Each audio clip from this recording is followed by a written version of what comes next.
Bueno, buenas tardes nuevamente. Estamos acá en TLV1, Toda la Verdad Primero, que nos abre gentilmente, como siempre, sus puertas para estas charlas, esta comunicación con ustedes a lo largo de América y también en Europa, sobre la Confederación Argentina, un periodo muy rico de nuestra soberanía nacional, el único periodo que hemos tenido soberanía absoluta al mando de la Confederación Argentina de Juan Manuel de Rosas, y los gauchos federales, o los federales, todos los caudillos federales que acompañaron a Rosas, con sus más, sus menos, sus grises, pero que dieron forma o consolidaron de alguna manera la Confederación Argentina, o por lo menos lo intentaron algunos de ellos en las postrimerías del gobierno de Rosas y un poco más también.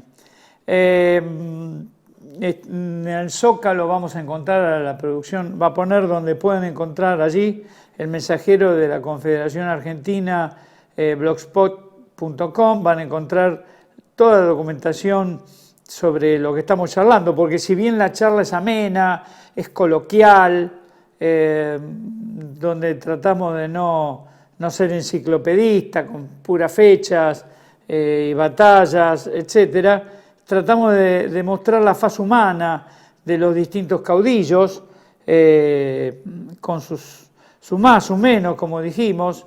No todo era bronce, no todo es blanco y negro, hay muchas zonas grises, pero que bueno, demuestran la humanidad de cada uno de ellos, y cómo se han sobrepuesto a las dificultades en aquella época, porque la historia se estudia desde la historia, no desde el siglo XXI, hay que ubicarse en tiempo y espacio.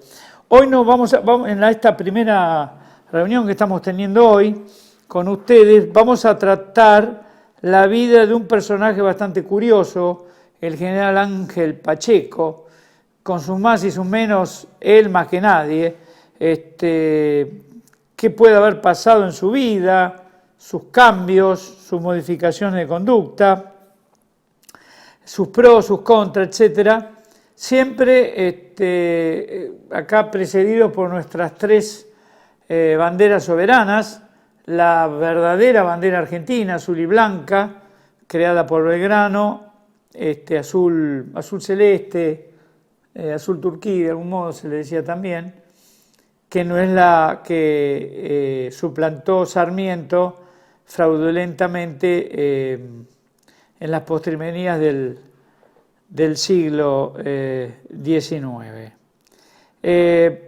La azul y blanca, no la celeste y blanca, que es un fraude.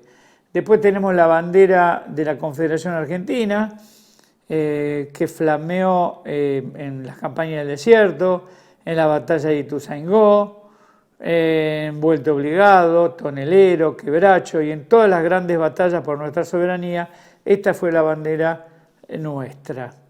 Y finalmente la que cobija a todas ellas, la de la Patria Grande, la bandera artiguista, la bandera de José Gervasio de Artigas. Bueno, empezamos con Pacheco. Bien, Pacheco nace en Buenos Aires, muere en septiembre de 1869 en Buenos Aires.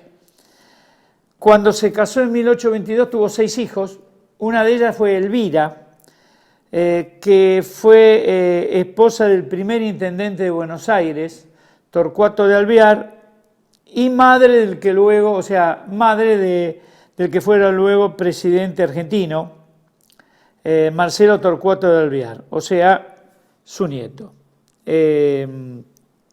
O sea, el nieto de Ángel Pacheco fue el presidente Marcelo Torcuato de Alvear. Fue educado por San Martín, primero estuvo en Patricios, luego en Granaderos a caballo. Participa a los 17 años junto a Bullard, Necochea, todos jóvenes en la batalla de San Lorenzo, el 3 de febrero de 1813. Ese es el 3 de febrero que deberíamos recordar siempre, y no el ominoso 3 de febrero de la pérdida de nuestra soberanía en 1852 en Caseros. ¿Qué misión tenía a los 17 años Pacheco? Porque en aquella época se era soldado muy joven, no se le decían los pibes ni los chicos de la guerra, eran soldados. Y tenía como misión estratégica ir avisando en las distintas postas, camino a San Lorenzo, que San Martín se venía aproximando para que tuvieran listo la caballada, las postas, los alimentos, etc. O sea que él venía adelantado en el terreno a San Martín y sus soldados. Muy bien. Participó en el cruce de los Andes, junto a Mariano Necochea, entre otros, ¿no? Librando batallas ya allí en Chile y Perú junto a San Martín. Es decir, que estuvo en San Lorenzo, estuvo en el cruce de los Andes, estuvo en las batallas de Chile y Perú, y ya bajo el gobierno de Rosas fue uno de los principales jefes y estrategas de la campaña del desierto, en 1833. Era un gran estratega y de táctica de combate. Ya tenemos San Lorenzo, cruce de los Andes, las batallas con San Martín, luego tenemos la campaña del desierto, también lucha en la primera guerra contra el Brasil, se destaca en la batalla de Ituzaingó, es un exitoso militar, también pelea en la confrontación con los anglo-franceses, y junto a Oribe, junto a Pascual Echagüe y junto a Lucio Mansilla, fue uno de los principales jefes a las órdenes de Juan Manuel de Rosas durante todo su mandato. Junto a fue un general de la Confederación Argentina y conjuntamente con Nazario Benavides y Félix Aldao emprende la campaña en los años 1840 1841 contra los unitarios y la coalición del norte, que estaba dirigida por Arado de la Madrid, Lavalle y Mariano Hacha, a los cuales vence una y otra vez. Como pueden ver, el derrotero es brillante, el derrotero de Pacheco, peleó en todas. Agarramos un libro de historia y toda la batalla estuvo Pacheco. Muy bien, en la batalla de Arroyo Grande en 1842, peleando junto a Oribe y los blancos orientales, contra las fuerzas de Fructuoso Rivera, que tenían el apoyo de los franceses. También allí peleó. Logró arrollar y vencerlo a Rivera y también intervino entre 1843 y 1844 en el sitio de Montevideo que impuso Oribe a los franceses y a los unitarios que se refugiaban allí. También, como si no fuera poco lo de Pacheco, fíjense todo lo que estamos charlando, tenía tiempo para fundar ciudades. Fundó Abragado y la actual 25 de Mayo. Quesada habla mucho, Ernesto Quesada, sobre Pacheco, aunque en algunas cosas disentimos con Ernesto Quesada, que ya lo vamos a saber. Decía Quesada, en principio con razón, que era uno de los pocos generales que respetaba a Rosas, era un oficial de escuela, mantenía bien la disciplina, era un soldado hasta la médula de los huesos, dice Quesada, y de una lealtad rayana en lo quijotesco, términos de Quesada. Conocía bien el país, anatemizó el crimen de Dorrego y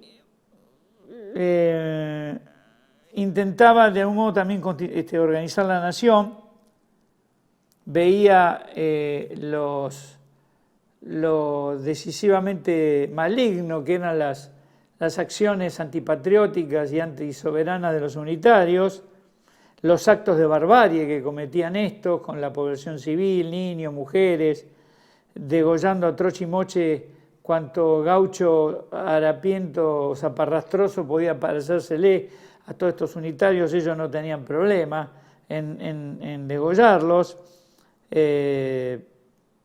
Denostaba Pacheco la unión de todos los unitarios y centralistas porteños con los franceses, denostaba la intervención militar de los franceses, de los garibaldinos en nuestra patria. En la campaña de Cuyo tenía Pacheco 49 años, era un hombre severo, disciplinado, que exigía disciplina, siempre impecablemente vestido con su uniforme, era muy correcto y hacia él mismo y hacia los demás obligaba a tener el uniforme siempre impecable, siempre impoluto. Muy bien. Era muy disciplinado porque había sido educado por San Martín con los granaderos, fue el oficial favorito de San Martín, peleó en el Alto Perú, en Chile, en Ituzaingó, ya lo dijimos, en la campaña del desierto. Era un militar de carrera, totalmente la antítesis de un caudillo gauchesco.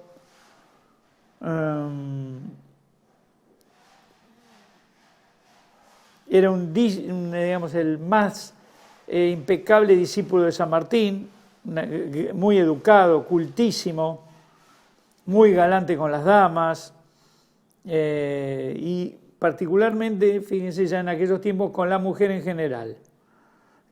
Hacía respetar y respetaba mucho a las mujeres, en aquella época era difícil, hombre de mundo, era muy afable y todo el mundo se sentía cómodo con él, desde la persona más humilde hasta el más encumbrado de los políticos o militares. Era muy cordial en su relación con Rosas, ya de chico lo conocía, se tuteaban, cosa rara en Rosas, pero una vez que Rosas subió al poder, por motu propio, no lo tuteó nunca más. Curioso. No solamente no lo dejó de tutear en el trato diario, sino también en las misivas, en las cartas que se enviaban aún aquellas privadas. Siempre le decía señor gobernador a Rosas, exageraba mucho el respeto de los demás para tener el derecho a su vez de ser él respetado. Claro, Pacheco no tuteaba casi a nadie porque él y mantenía una cierta distancia, pero afable con quienes lo rodeaban, pero con eso lograba que lo respetaran también a él. Era simpático, si bien severo, era muy directo al hablar, Pacheco no andaba con vueltas, ni andaba por las ramas cuando tenía que decir algo.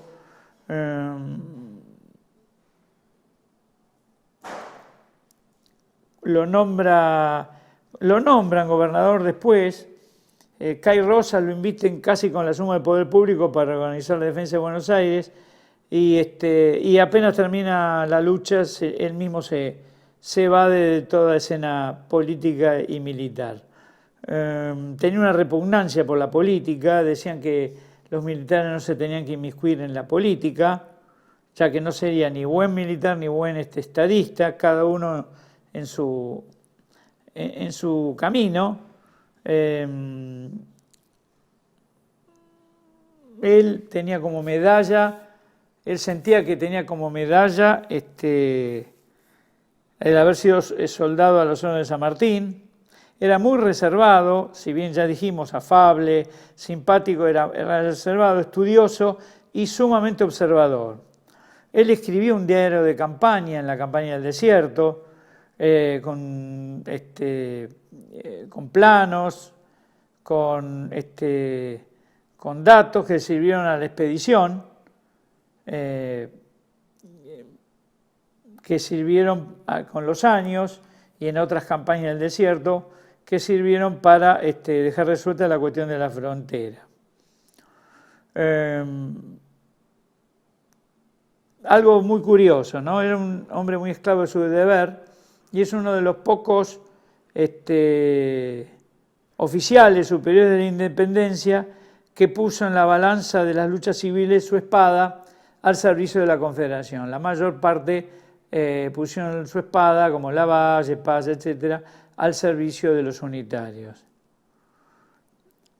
Nunca perdió una batalla, o sea, fue un excelente general, pero disentimos, porque esto no es loa simplemente a los distintos caudillos, sino el revisionismo siempre intenta poner las cosas en claro, mostrando la faz humana, en este caso, de los caudillos, y, como dijo alguien alguna vez, con la verdad ni temo ni ofendo. Bueno, hay algunos conceptos que no estamos muy de acuerdo, que disentimos con Quesada, hasta ahí sí, pero ¿qué pasó justo antes de la batalla de Caseros? Ahí todo lo bueno hecho se desdibuja.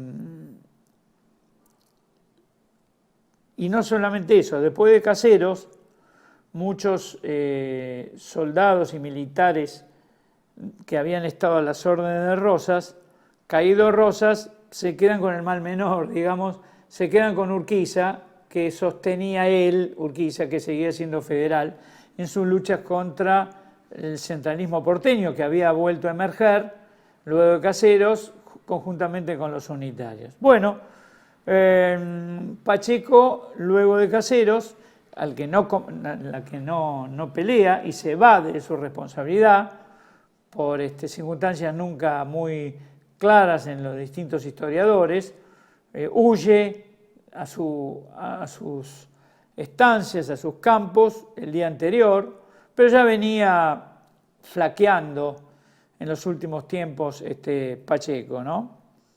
De sus responsabilidades. ¿Y qué pasa? Combate después de Caseros contra Urquiza a favor de las fuerzas porteñas que segregan formando el famoso Estado de Buenos Aires, manchando así, a nuestro modo de ver, una excelente foja de servicio. Quesada dice, no quiso ser político ni antes, ni durante, ni después de Rosas. Esa repugnancia por la política era en él no solo cuestión de idiosincrasia personal, sino fruto de su experiencia amarga durante la crisis de los años 20. Bueno, no estamos muy de acuerdo con Quesada aquí. Antes de Caseros se va de sus responsabilidades por primera vez, justo en el momento en que los destinos de la patria lo llamaban, porque realmente está en una situación inestable, no se sabía quién podía triunfar en la lucha entre los brasileños con Urquiza y el soberano gobierno de Rosas. Se juegan en esta guerra internacional. No olvidemos que Pacheco combatió contra los brasileños en 1825-1827 y huye literalmente, sin demasiadas explicaciones, que tenía un hijo enfermo, que no podía pelear. Se imagina a lo largo de su vida las contrariedades personales que podría haber tenido Pacheco para no pelear en San Lorenzo. Bueno, allí era muy joven, en la campaña del desierto, con San Martín en la batalla contra los realistas en Chile y Perú, en Ituzaingó. Sin embargo, acá, que tenía un hijo enfermo, no fue muy claro, ya venía, como yo dije, flaqueando, y encima después de Caseros se alía con los porteños, porque evidentemente pesó más su camiseta porteña que el destino de la patria, es así, y enfrenta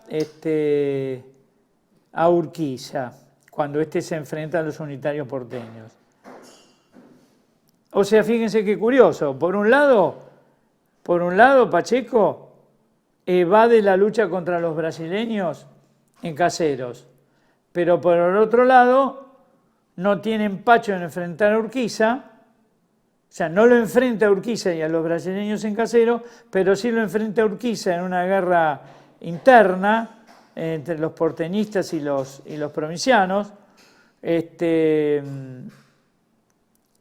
y enfrentan a los federales del interior, cuando estos se enfrentan a los porteños unitarios ya en el poder. Muy curioso todo esto. Ahora vamos a hacer una pausa y volvemos en unos minutos. Gracias. Bienvenidos a CEPA, Centro de Estudios del Pensamiento Americano. Nuevo sitio web de cursos de formación en política, filosofía, historia, literatura, geopolítica, religión, psicología y más. Cursos de formación que reflejan el verdadero pensamiento americano. Lo invitamos a elegir el curso de su agrado ingresando en www.cepa.la.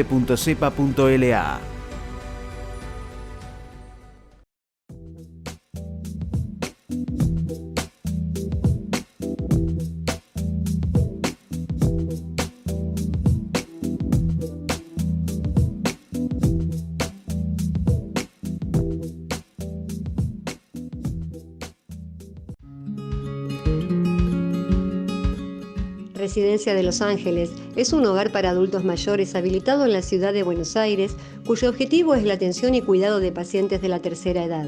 Más de 30 años de experiencia nos respaldan. Trabajamos con dedicación para cuidar a nuestros abuelos y así ofrecerles la felicidad y comodidad que ellos merecen.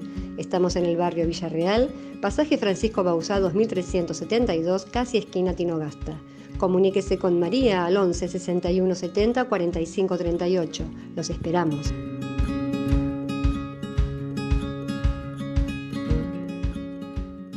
Decir siempre la verdad primero tiene un precio. Pero todos los días, en cada programa, en cada reportaje, en cada esclarecimiento, descubrimos que decir la verdad vale la pena. Decir siempre la verdad tiene un precio. Pero cada vez que recibimos tu apoyo, entendemos que seguir luchando vale la pena. Dependemos de tu ayuda. TLB1. Toda la verdad primero.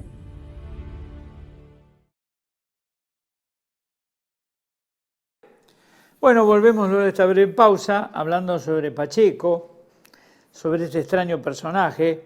Estamos diciendo que él se va de su responsabilidad de luchar contra los brasileños, contra los cuales había luchado en Ituzaingó, contra los brasileños y contra Urquiza, que se había levantado contra el gobierno legítimo de Rosas, pero no tiene problema después de pelear contra Urquiza a favor de los porteños y los unitarios, después de Caseros. Evidentemente la política, a diferencia de lo que dice Quesada, sí jugó un rol importante antes, durante y después de Caseros. Las circunstancias de su defección antes de Caseros son confusas.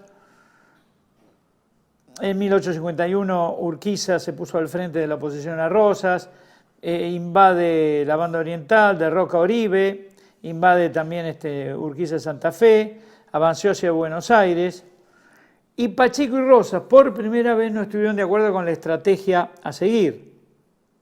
Y el gobernador Rosas dice a algunos que desconfiaba de Pacheco, y eso que eran amigos de toda la vida. Turone, Oscar y Gabriel Turone, dice que inmediatamente que Urquiza se levanta en armas contra Rosas, Pacheco renueva su adhesión a Rosas, es nombrado comandante en jefe de los ejércitos federales, que debía luchar contra Urquiza, y ya allí Pacheco empezó a actuar con lentitud, con demasiada lentitud, inexplicable. Su conducta se vuelve sospechosa, no solamente frente a Rosas, sino frente a los demás federales jefes rosistas. En 1852, en enero, abandona la Guardia de Luján, que tenía que enfrentar a Urquiza que avanzaba.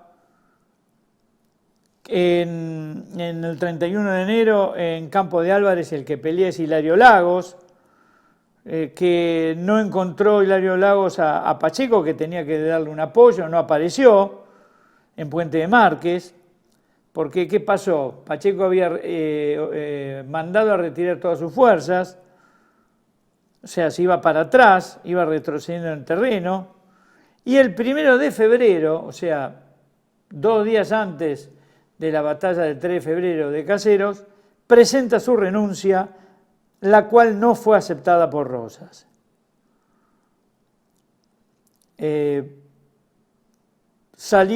Tuvo una charla con Rosas, comenta Turone, que menciona a Saldías en esto, con su documentación pertinente. Sale Pacheco cabizbajo, pasó sin saludar a todos los jefes y oficiales que estaban allí, montó su caballo y se retiró a sus chacras, sus campos, donde permaneció mientras se llevaba a cabo el hecho de armas de Caseros. Algunos dicen que el general Urquiza había logrado que entrara la desconfianza de Rosas por Pacheco, haciendo que tropas rosistas capturaran a un supuesto mensaje del primero al último, según el cual estaría en connivencia con los invasores. Después de la batalla de Caseros, Pacheco regresó a Buenos Aires. Según historiadores que siguen también la historia de Pacheco, dicen que Pacheco se sintió mal, se sintió dejado de lado por Rosas cuando discreparon ambos sobre la estrategia para enfrentar a Urquiza. Entonces, ¿qué pasó?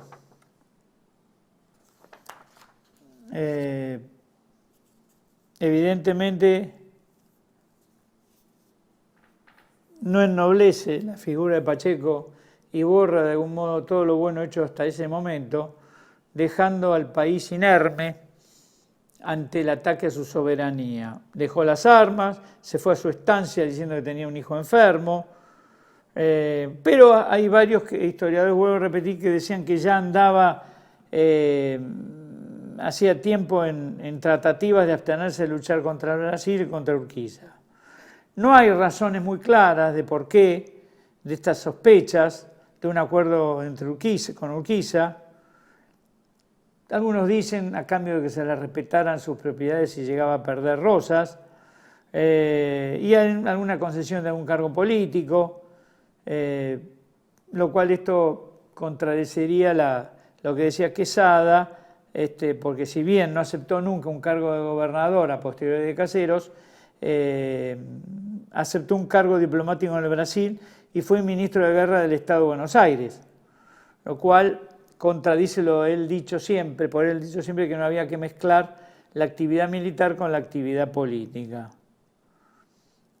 Según dice Saldías, Urquiza le habría prometido la gobernación de la provincia y dice Saldías que el señor Cabrera, un juez de paz, había oído en una reunión un año antes de Caseros que se había brindado con las copas en alto para que Urquiza lograse invadir Buenos Aires y derrotase a Rosas, y Pacheco había participado de ese brindis. No se sabe si eso es verdad o no. Pero bueno, la actitud demostrada por Pacheco parecería decir que sí, es lo que así pensaban. Como dijimos, abandonó, dice Saldías, su puesto de tarea militar 2 días antes de Caseros, porque discrepaba con la estrategia. Chilavert también discrepó con la estrategia de Rosas para pelear y no por eso dejó, y eso que era unitario, Chilavert, él y Díaz, y el coronel Díaz, si bien discreparon con Rosas, porque se podía hablar, con Rosas no había inconveniente, discrepaban con Rosas, Chilavert y Díaz, de la estrategia a seguir antes de la batalla de Caseros, y sin embargo siguieron cumpliendo las órdenes de Rosas. Bueno, abandonó su puesto de batalla, se recluyó en su casa, y fundamentalmente en los meses anteriores y en los días anteriores a la batalla de Caseros, todos los movimientos de tropa que hizo Pacheco, todo lo que hicieron, todos esos movimientos de tropa fueron para perjudicar o perjudicaron al gobierno nacional. Qué curioso, ¿no? Que, como dijimos recién, Chilavert, siendo unitario, dio la vida por defender a su nación, disparando hasta el último cartucho.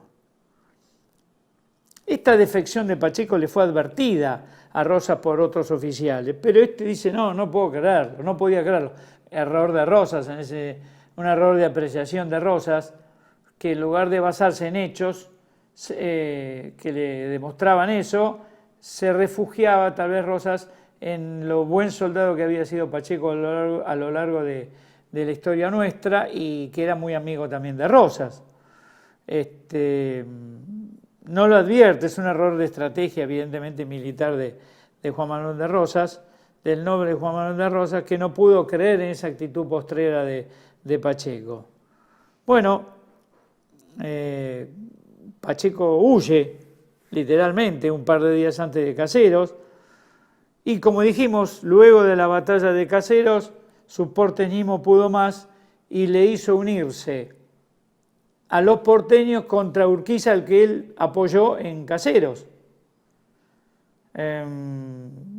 Evidentemente, sus intereses económico-comerciales, fue el rector único para el manejo de la política económica nacional sobre los intereses del conjunto de las provincias, y Pacheco estuvo del lado de los intereses exclusivamente porteños. Ese centralismo porteño que sufrimos hasta hoy en día, estaba Vélez Sarsfield, que en su momento había sido rosista y se movía en los círculos sociales del rosismo, Bernardo de Irigoyen, de algún modo, aunque nunca Bernardo de Irigoyen renegó de su pasado rosista, hay que decir la verdad. Pasó de rosismo Bernardo de Irigoyen al urquicismo y tal vez al alcinismo, pero dejando siempre a salvo frente a todos que él era y había sido rosista. También Álvaro José de Alzogaray, otro porteñista, Muñiz, el médico Francisco Muñiz, ya hablamos de Vélez Sarsfield, Lorenzo Torres, que se da vuelta totalmente, y de ser un furibundo rosista y dar sus mejores discursos en la sala de representantes, pasa a aliarse a los unitarios, Navarro Viola, Grelo, los mismos Anchorena, por supuesto Vicente López y Planes, y de algún modo Tomás Guido, Pastor Obligado, por supuesto, que se volvió un furibundo censor y acusador de Rosas, habiendo gozado de las mieses del poder rosista a lo largo de todos esos años. Y sobre Pacheco, Julio Victorica transcribe una opinión de Sarmiento sobre Pacheco, por boca de Marco Avellaneda, dice lo siguiente: desde que atravesamos el Paraná, el general Urquiza principió a preocuparse del militar a quien Rosas confiara el mando de su ejército, y siempre se detenía en Pacheco. Era el único que le inspiraba recelos y se propuso anularlo. He aquí el medio de que se valió. Le escribió cartas en términos amistosos a Pacheco, Urquiza, una trampa, digamos, puede haber sido una trampa para que pisara el palito, casi confidenciales, y en una de ellas le anunciaba Urquiza a Pacheco, en esas cartas, que el primer acto después de vencer a Rosas iba a ser nombrarlo gobernador de Buenos Aires. No sabemos si estas cartas, digamos, fueron enviadas con el conocimiento de algún modo de lo que allí había por parte de Pacheco, o era una especie de trampa. ¿Por qué? Porque esos chasques esas cartas eran llevadas por los chasques para que debían ser tomadas a propósito por agentes de Rosas. Pacheco fue separado entonces del ejército de Rosas en el combate en las Vanguardias que tuvo el 31 de enero, y las tropas de Urquiza entraron a Buenos Aires vivando a Pacheco. Atención. Enrique Arana Hijo habla también sobre la conducta de Pacheco.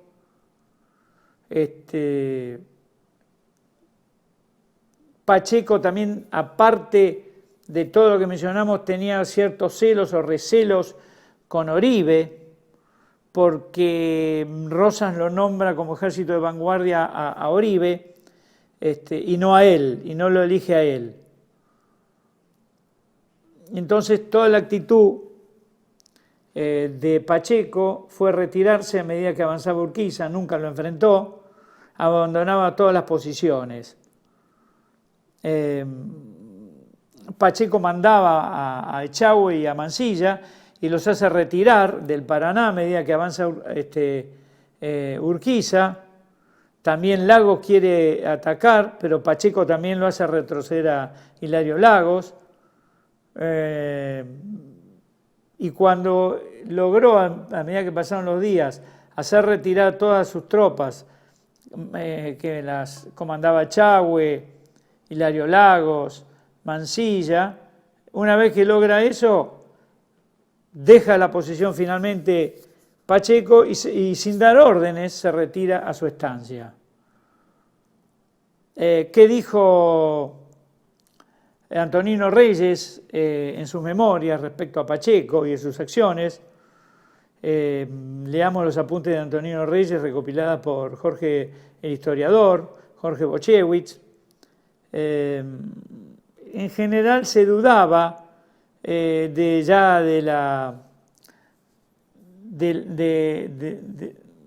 la lealtad de Pacheco. Todos los oficiales dudaban, la tropa también. Esto llega a Rosas lo manda a llamar a Pacheco. En fin, ya en 1840 pasaba eso, en su lucha contra Lavalle. Ya había dudas de la lealtad de Pacheco en 1840, como comenta también Bochewicz. En fin, todos los indicios fácticos conducen a pensar en la deserción de Pacheco, o sea, por varias razones. Por supuesto, había cuestiones militares, temas militares con Rosas, pero primero no olvidemos que Rosas le otorgó a Uribe la jefatura de la vanguardia, como ya dijimos, republicana, en todo el territorio argentino oriental. Esto no le gustó a Pacheco, ya que él creía que por su merecimiento tenía que hacer él. Y Rosas consideró que Uribe era más apto para este tema. Y bueno, a Pacheco no le gustó, a Chahue tampoco. Después las fuerzas, después cuando se produce el sitio en el sitio de Montevideo, entre las fuerzas de la Confederación había dos posturas. La primera en la Guerra Grande, ¿no? La llamada guerra. Una postura era atacar Montevideo a sangre y fuego para completar la toma de toda la banda oriental.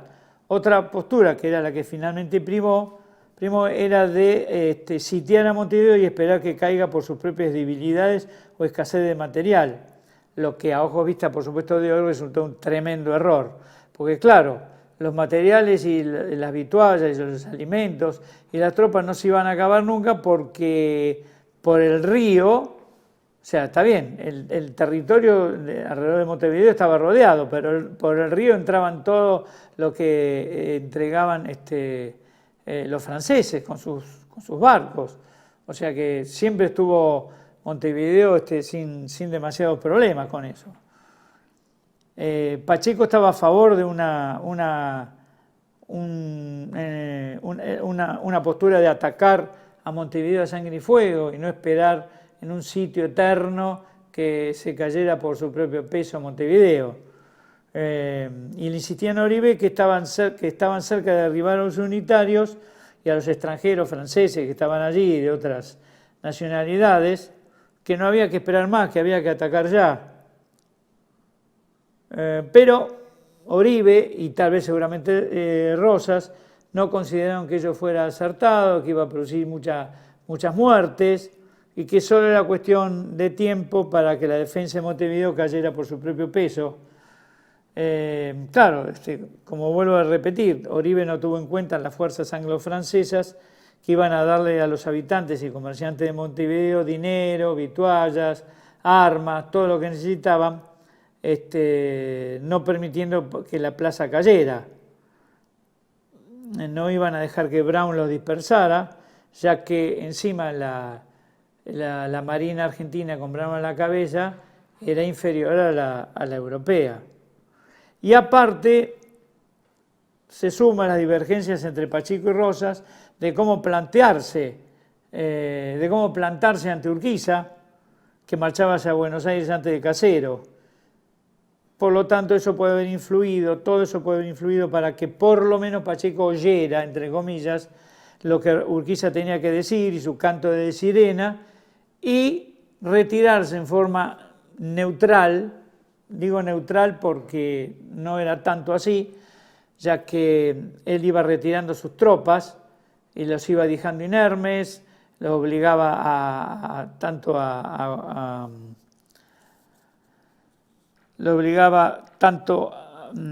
Echagüe como a Hilario Lagos como a Mansilla a retroceder. Ellos cumplían órdenes de Pacheco y no entendían por qué iban retrocediendo y no daban batalla a Urquiza. Bueno, ¿qué pasó luego de Caseros? Se exilia, viaja por todo el continente americano, viaja a Cuba, vuelve después de la revolución del 11 de septiembre del 52, en la cual ya directamente Buenos Aires queda dominada por todos los unitarios, que se sacan de encima los restos federales o de los lomos negros cismáticos, y vamos y allí Buenos Aires se separa del resto del país. Bueno, y seguimos entonces comentando qué pasó después de Caseros.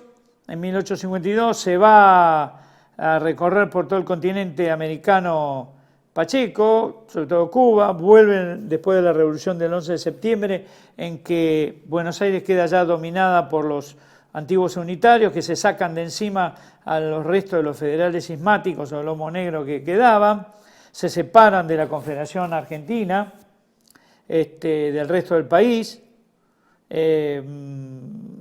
contrario a los intereses de la nación, el propio Estado de Buenos Aires, este centralismo porteño vuelto a resurgir, Pacheco lo apoya, organizó Pacheco la defensa de la capital durante el sitio que le impuso Hilario Lagos, que era su antiguo compañero de armas en el gobierno de la Confederación al mando de Rosas. Allí entonces, después del 11 de septiembre, los porteños ya se agrupaban en los antiguos federales y unitarios, eran todos lo mismo, eran porteñistas, estaban a favor de los intereses porteños, sean federales o los restos de los federales, sobre todo lomo negro cismáticos, no rosistas, y los unitarios. Pero eso sí, había federales que eran rosistas en su momento, que se encontraban a favor de los intereses porteñistas contra Urquiza, como Manuel Moreno, Ángel Pacheco, Lorenzo Torres, Nicolás Anchorena, Antonino Reyes al principio, pero se da cuenta del error cometido y renuncia a sus cargos y se pasa a las filas urquicistas, que era el resto, digamos, miserable, si se quiere, también de los federales que había en el interior, que si bien habían combatido contra el verdadero gobierno federal de Juan Manuel de Rosas, era lo poco que quedaba de federal. Turone sigue diciendo que luego de la batalla de la revolución del 11 de septiembre del 52, Pacheco se incorpora entonces al Partido de Buenos Aires, fue nombrado inspector y comandante general de armas de esa provincia, luego ministro de Guerra y Marina, luego general en jefe de la Fuerza de la Capital, luego nuevamente ministro de Guerra, todo eso hasta 1853. O sea, en un año todos esos puestos políticos, y él decía que no había que mezclar las cuestiones políticas con la militar, el militar tenía que dedicarse a lo militar y los políticos a lo político. Increíblemente, el 7 de febrero de 1853 fue reemplazado como ministro de Guerra por el coronel Pedro José Díaz, aquel unitario que había luchado a la par de Chilavert para la Confederación en la batalla de Caseros. Chilavert fue fusilado, él no. Y terminamos diciendo con Pacheco que él es el que, como dijimos, organizó la defensa de la ciudad de Buenos Aires contra las tropas federales al mando de Hilario Lagos y Cayetano Laprida. Y finalmente en 1853 el gobierno porteño, porque ya él se había vuelto un porteñista absoluto, lo nombró enviado extraordinario en misión especial. ¿Dónde? Al Brasil, al Imperio del Brasil, frente a quien él había peleado en Ituzaingó y frente a quien él había flaqueado en la batalla de Caseros. ¿Qué hizo? Permaneció el resto de sus días en la estancia del Talar, lo conocido como Talar de Pacheco, muriendo el 25 de septiembre de 1869 a los 76 años. Bueno, así terminamos hoy con Pacheco, una vida que había comenzado muy arriba en defensa de nuestra soberanía y termina lastimosamente claudicando en todos sus frentes y de algún modo borrando con sus actitudes y con sus actos todo lo que él había proclamado, entre ellos que el militar nunca tenía que tener cargos políticos, etcétera. Se termina aliando a los unitarios porteñistas y peleando contra el propio coronel Hilario Lagos, que permaneció de algún modo fiel al federalismo, porque bueno, había peleado a las órdenes de Rosas, pero cuando cae Rosas con Urquiza, Hilario Lagos se cobija en el mal menor, que era Urquiza. Siempre nuestra soberanía descendiendo en cada año que pasó a partir de Caseros hasta lo que es el día de hoy. Bueno, muchas gracias, nada más, les agradecemos mucho y volvemos próximamente.